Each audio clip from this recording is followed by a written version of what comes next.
زه پلار یم ما خپل خوبونه خرڅ کړه چې ستاسو د ټولو خوبونه مې پرې واخیستل. زه هغه یم چې هر رنځ مې په ځان تیر کړ چې تاسو ته مې آرام او سکون نصیب کو. ما ته چې بدل کې ملاویږي دا مې صله ده، دا مې انعام دی. ما ته ووایه زما مقام څه دی؟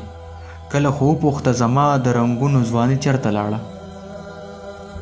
نو یاد ساتئ دا ستاسو په خاطر وه. دا مې ستاسو په ماشومتوب باندې قربان کړه چې تاسو زر ځوانان شئ. ما خپل ټول عمر په دې کې تیر کړ. چې وخت تیر شو نو اوس سوچ کړم دا ماښام چې تیریږي دا ماښام څه دی؟ ما ته ووایه زما مقام څه دی؟ ما ته ووایه زما مقام څه دی؟